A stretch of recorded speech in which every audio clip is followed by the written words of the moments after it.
Euzu billahi mineşşeytanirracim. Bismillahirrahmanirrahim.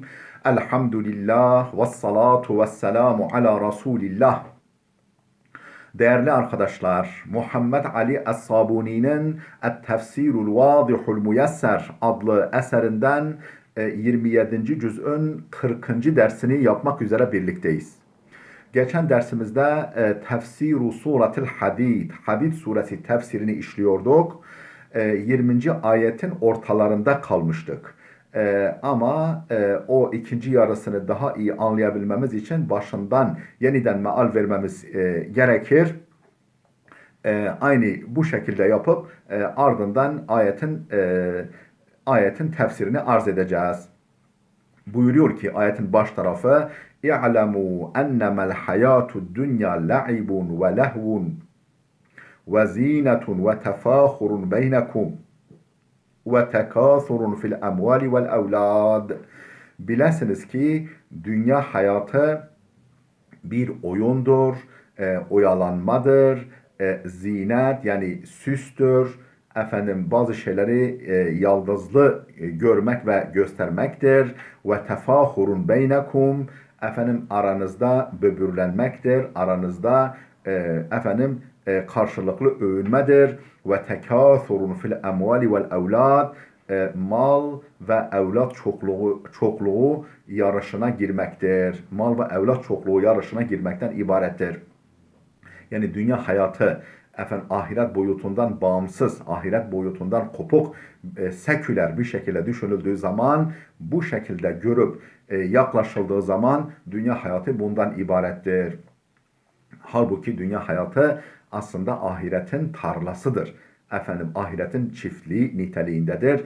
Ahiret hesabına büyük bir gayretle ekilmesi, bakılması ve meyvelerinin, ürünlerinin toplanıp öbür tarafa gönderilmesi gerekir.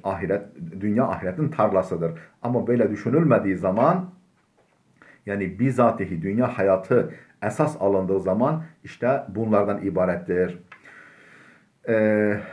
Devamında bir örnek veriyor Cenab-ı Hak ayetin devamında. Yani tamam böyle şu örnekteki gibidir ama bu örnek çok bir sonucu yok. Bu örneğin bir sonucu yok.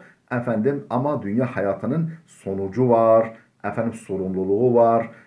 İyi değerlendirilmediği zaman bu imtihanı kaybedildiği zaman sorumluluğu var, mesuliyeti var, cezası var. Kazanıldığı zaman ise mükafatı var, getirisi var.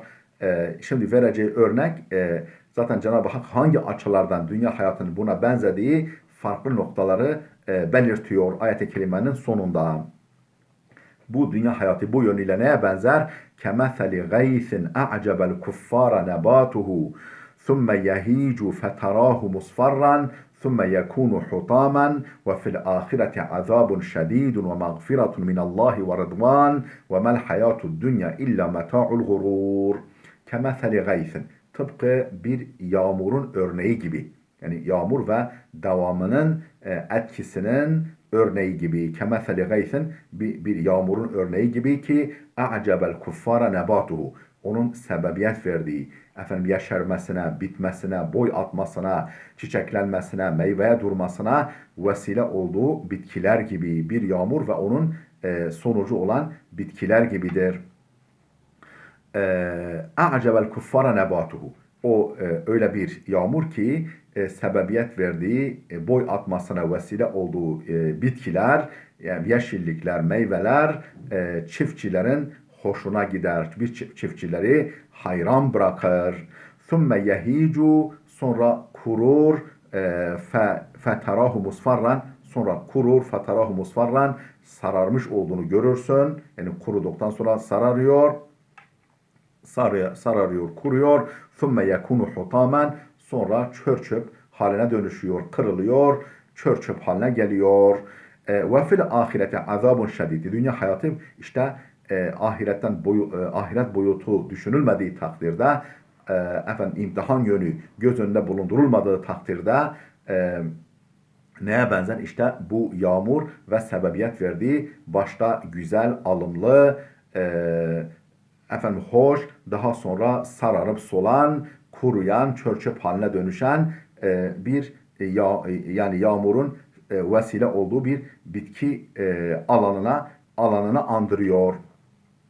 Peki farkı ne? Ve fil ahireti azabun şedidun ve mağfiretun minallahi ve rıdvan. Yani ya işte o yağmur ve sebebiyet verdiği o başta güzel, alımlı, yemyeşil, çiçekli, meyveli, ürünlü o bitki daha sonra ne oluyor? Kuruyup gidiyor. Bunun bir sonucu yok. Çünkü o bitki mesul değil ama insanoğlu öyle değil. İnsanoğlunun hayatı öyle değil. Onun bir sonucu var. İmtihanın kaybedilmesi veya kazanılmasına göre bir getirisi var. Nedir o? Ve fil ahireti azabun şedid. Ahirette o dünya imtihanını kaybedenler için şiddetli bir azap vardır. Ve mağfiretun minallahi ve rıdvan. İmtihanı kazananlar için ufak tefek günahlarının bağışlanması ve Allah'ın hoşnutluğu vardır. Ve tabi o hoşnutluğun sunduğu cennetler vardır, nimetler vardır. Ve men hayatud dünya illa meta'ul gurur. Dünya hayatı ancak bir aldatma metaıdır. Yani kandırıcı, aldatıcı, oyalayıcı bir geçimlikten ibarettir. Çoğu zaman insanları kendisiyle meşgul eder. Aslında bir köprüyken üzerinden geçilmesi gerekirken üzerinde oyalanılmaması gerekirken çoğu zaman insan o köprünün cazibesine kendini kaptırıyor. Köprü başında oturuyor, köprünün üzerine oturuyor. Bir türlü karşı tarafa geçmek, ahiret boyutuna intikal etmek aklına gelmiyor. Dünya hayatı bir meta'ul gururdur. Bir kandırmaca, bir aldatma metaıdır. İstifadelik ve bir nimettir ama çoğu zaman insanı aldatıyor, kandırıyor, kendisiyle oyalayıp ahireti unutturuyor. Bakalım müfessirlerimiz ne demişler bu konuda. Biz baş tarafın tefsirini okumuştuk. Şimdi kaldığımız yerden kemetheli gaysin diye başlayan kısmın tefsirini okuyacağız. Ey kemetheli matarin gazirin asabe ardan fe ahraca enva'an nebatiz zahil khudri. Ey yani dünya hayatı kemetheli matarin gazirin bol sağanak halindeki bir yağmur gibidir. Asabe ardan bir yere dökülmüş, bir yere yağmış, bir bölgeye yağmış. فَأَخْرَجَتْ اَنْوَاءَ الزَّاهِ اَنْوَاءَ النَّبَاتِ الزَّاهِ وَالْخُضْرِ. Türlü türlü parlak, güzelim, yemyeşil bitkiler bitirmiş, bitkiler yeşertmiş. Yeşermesine vesile olmuş o yağmur. اَعْجَبَ الْكُفَّارَ yani اَزْزُرَّاءَ nebatu zâlike zer'i. O ekinin bitmesi, boy atması, güzelleşmesi çiftçilerin hoşuna gider. Çiftçileri hayran bırakır. Ellezî nebete bil gayfi bi vefratihi ve hudratihi bi vefratihi yani bolluğuyla ve hudratihi yemyeşil oluşuyla, bolluğuyla, yemyeşil haliyle o yağmur sebebiyle biten, yeşeren o ekin çiftçilerin hoşuna gider. Onları hayran bırakır. Şebbehaha Teala bizzer'i yu'cibu zurra'an nazirine ileyhi. Şebbehaha Allahu Teala bizzer'i. Allah dünya hayatını bir ekine yani bir bol yağmurun sonucunda boy atan, gelişen bir ekine benzetti. Yu'cibu zurra'an nazirine ileyhi. Onu seyreden çiftçileri hayran bırakan bir ekine benzetti dünya hayatını. ثُمَّ لَا يَلْبَثُ هَذَا الزَّرْعُ اَنْ يُصْبِحَ هَش۪يمًا يَابِسًا ثُمَّ لَا يَلْبَثُ هَذَا الزَّرْعُ. Sonra çok geçmeden bu ekin en yusbiha heşimen yabisen kuru ve sararmış hale gelir. Ba'dema kana hadran nadiran.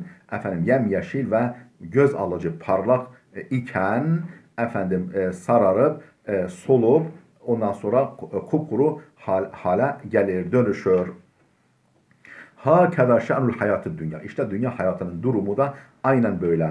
Meta'un zailun la yelbesu en yefna. Gelip geçici bir metadır, bir istifadeliktir. efendim yararlanmamız için bize sunulan bir imkandır. Ama gelip geçici, la yelbesu en yefne, çok geçmeden elimizden çıkar. Efendim mal da böyle, gençlik de böyle, sağlık da böyle, vakit, yani boş vakit de böyle.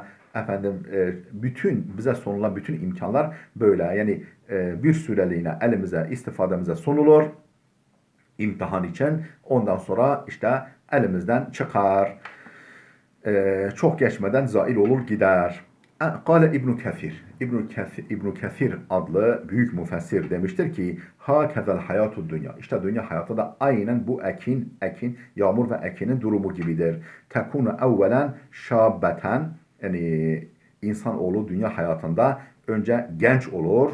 Sümme tektehilu, sonra efendim yaşlanır. Sümme tekunu acuzen şevha'a, sonra efendim derisi buruşuk, yüzü buruşmuş, efendim beli bükülmüş bir yaşlı insan, düşkün ihtiyar haline gelirsen. Vel insanu yekunu kezalike fi evveli umrihi, işte insan ömrünün baş tarafında, ömrünün ilk yıllarında, çocukluk ve gençlik yıllarında işte o güzelim ekin gibidir.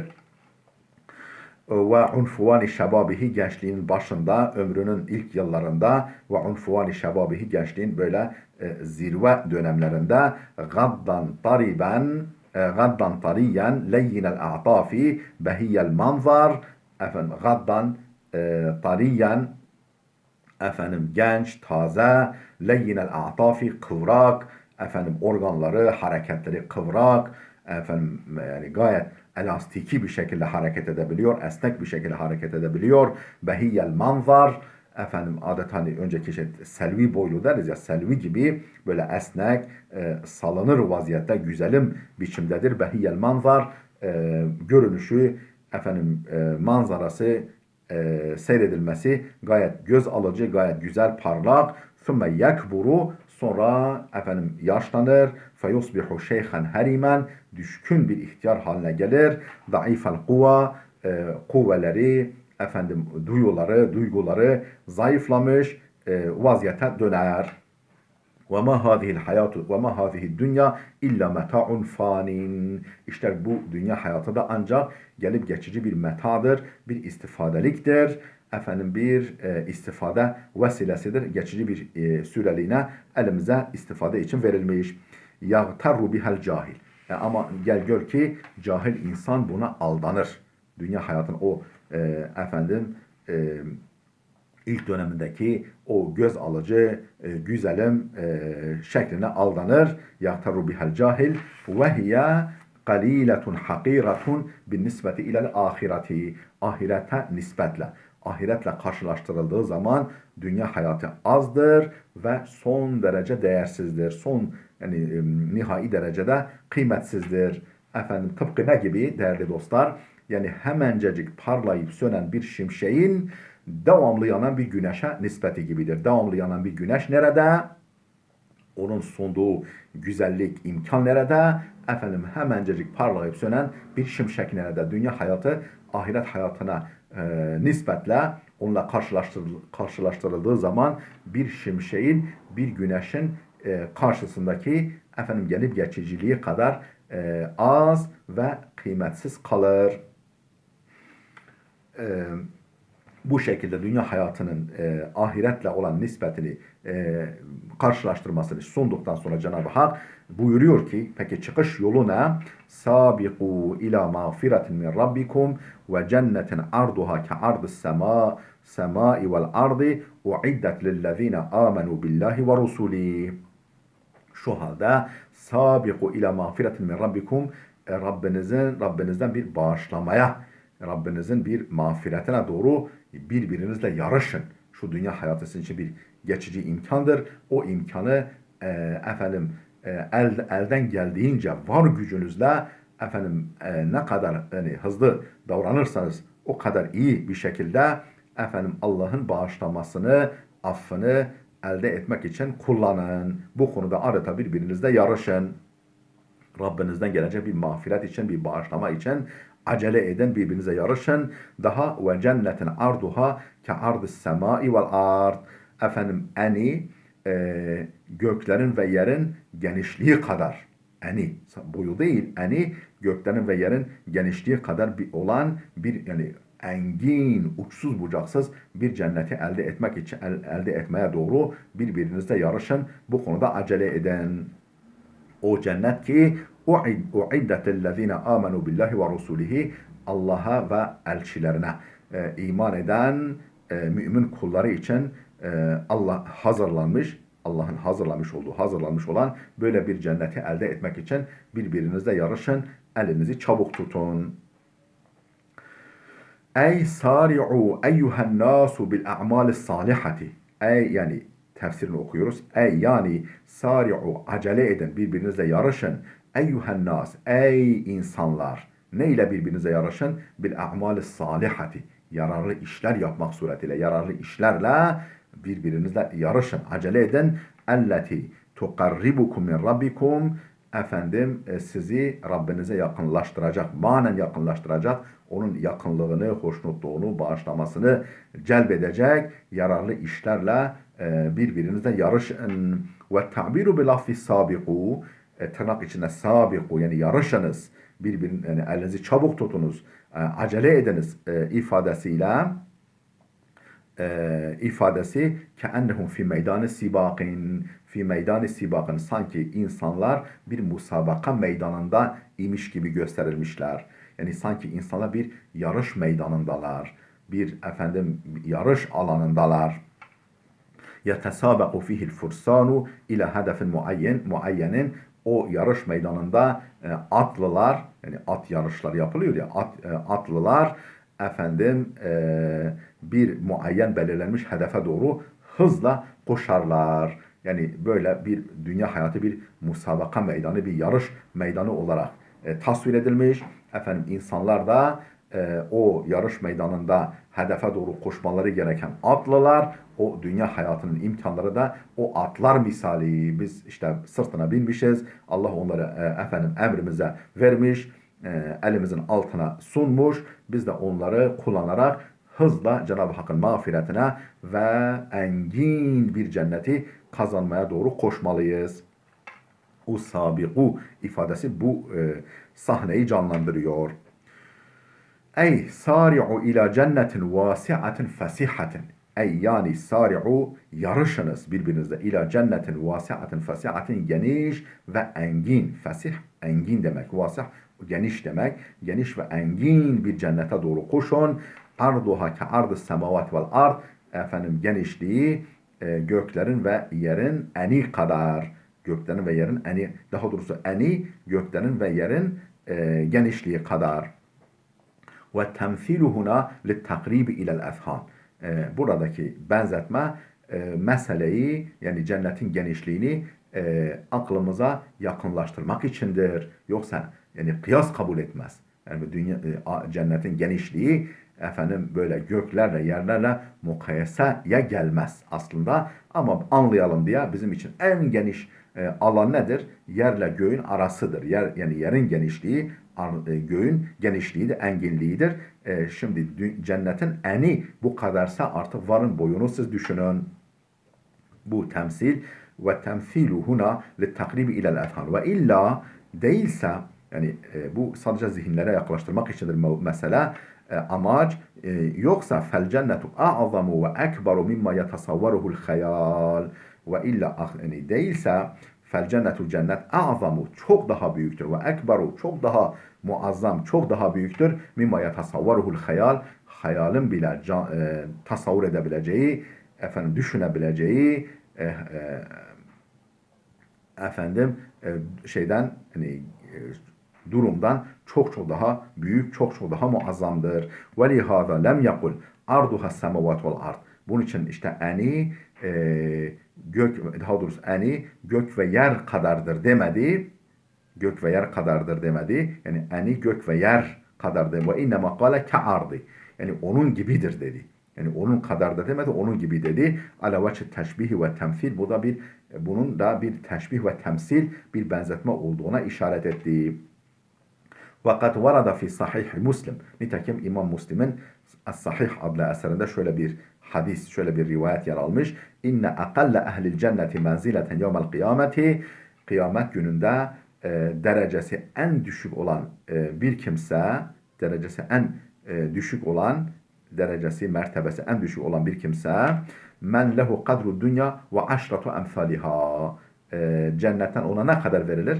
En düşük mertebedeki, en düşük derecedeki bir kimseye bile men lehu kadru dünya ve aşratu emsaliha, ona dünya kadar ve dünyanın 10 katı kadar alan verilir, cennet verilir. Yani en düşük derecedeki bir kimseye bu kadar veriliyorsa artık diğer daha yüksek derecedekilere ne kadar verilir?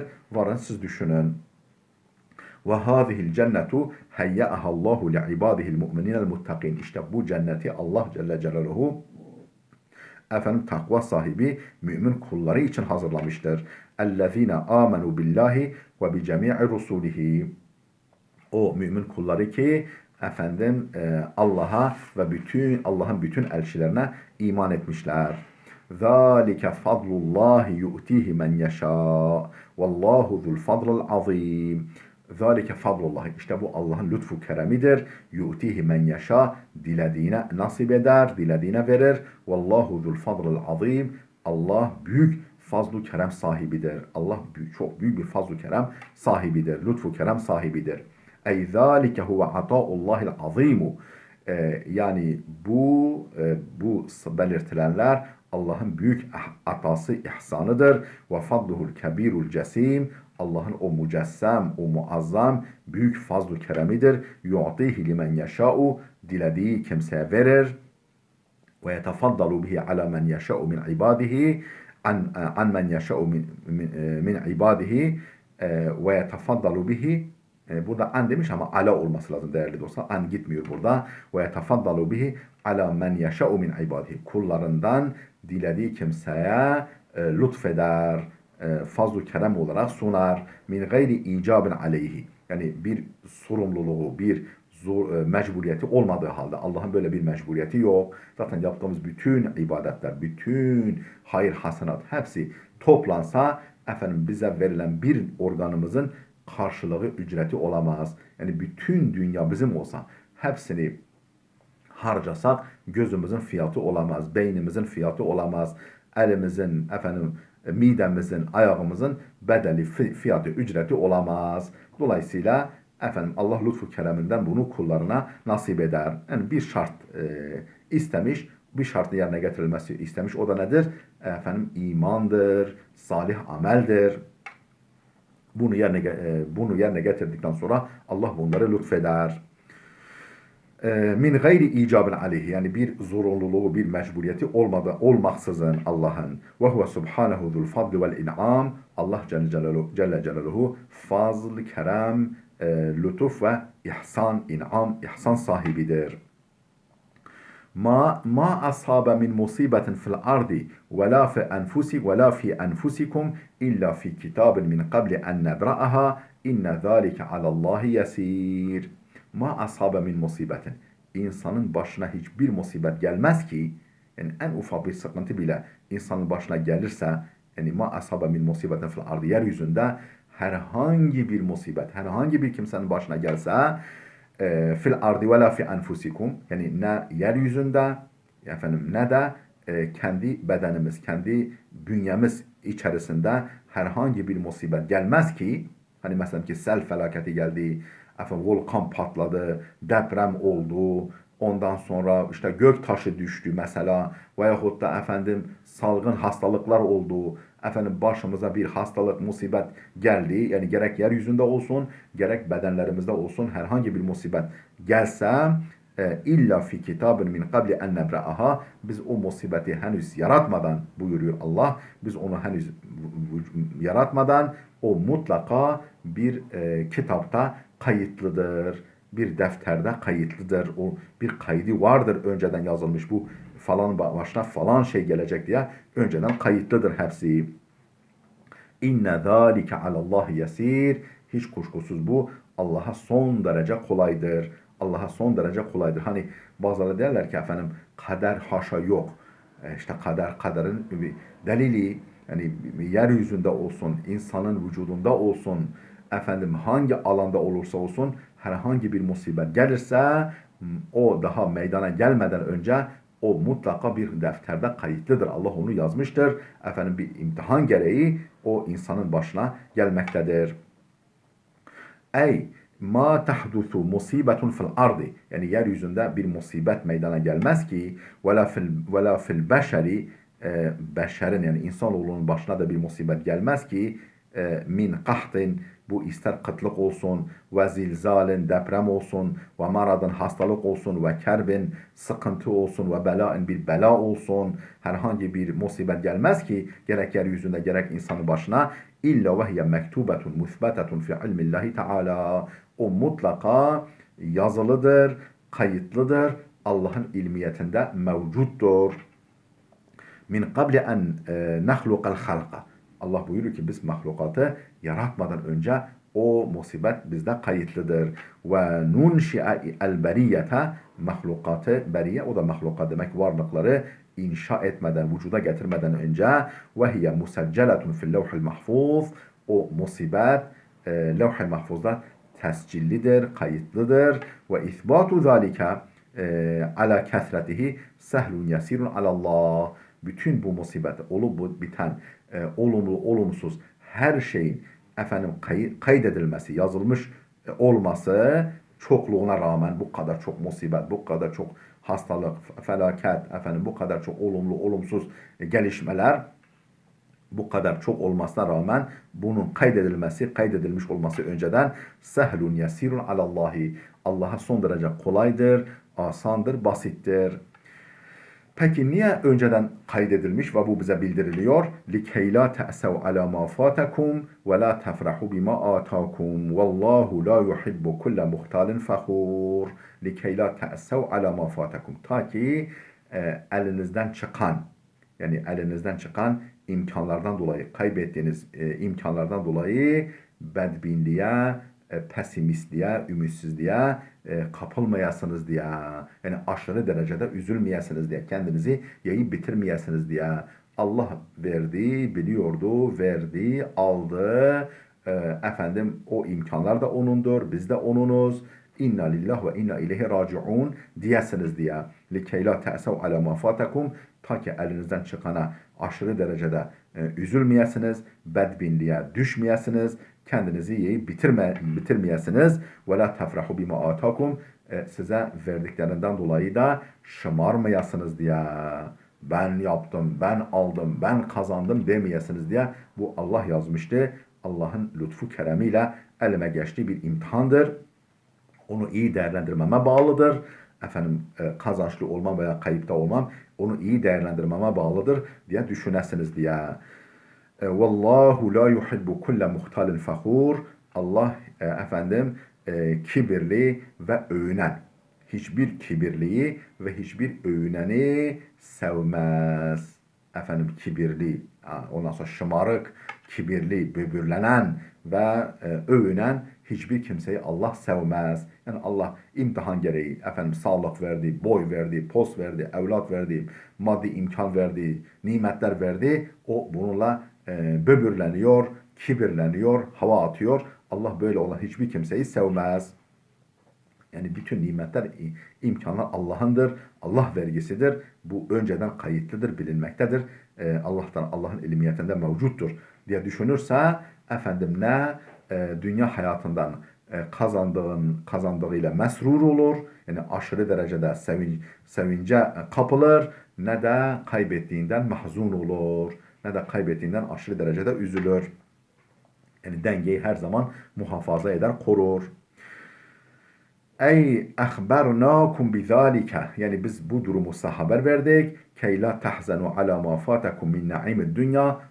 Ta ki dünya nimetleri adına kaybettikleriniz, elinizden çıkan, yani efendim yitirdiklerinize aşırı derecede üzülmeyesiniz. Ve likey la tabduru bi zehreti dünya el faniyeti, ve dünya hayatının o gelip geçici fani parlaklığıyla şımarmayasın. La tabdaru efendim şımarmayasınız diye bir zehreti dünya el faniye, dünyanın fani parlaklığıyla efendim e, göz alıcı yönleriyle efendim şımarmayasınız diye.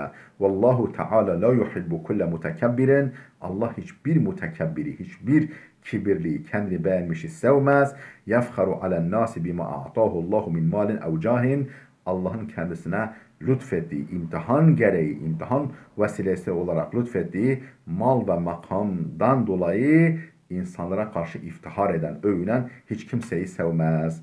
Vel muradu bil huzni vel ferahi fil ayeti, ayette efendim ta ki aşırı sevilmeyesiniz ifadesindeki hüzün ve ferahtan, yani üzüntü ve sevinçten, üzüntüden ve sevinçten maksat ayette belirtilen el huznul lezi yucibul kanuta efendim yani ya'sa insanı ümitsizliğe, bedbinliğe, karamsarlığa, efendim pesimistliğe sevk eden, bunu sonuç olarak bunu gerektiren, bunu doğuran üzüntüdür. Vel ferah efendim ferahtan maksat, sevinçten maksat ise ellezî yurisul eşira vel batar, efendim şımarıklık ve baştan çıkmayı sonuç veren sevinçtir. Yoksa insan elbette ki nimetlerle sevinir, efendim üzüntüden dolayı da gönlü kırılır, üzülür, mahzun olur. Yani önemli burada kastedilen nedir? Bedbinliktir, karamsarlıktır, efendim kendini adeta yiyip bitirmektir. Sevinçten maksat ise şımarıklık, baştan çıkmadır. Kale İbn Abbas'in, İbn Abbas şöyle demiştir. Değerli dostlar, bu tefsirimiz bitmedi ama videomuz oldukça uzadı. Videomuz kesilecek. Burada dursun. Gelecek ders inşallah kaldığımız yerden devam edeceğiz. Allah'a emanet olun.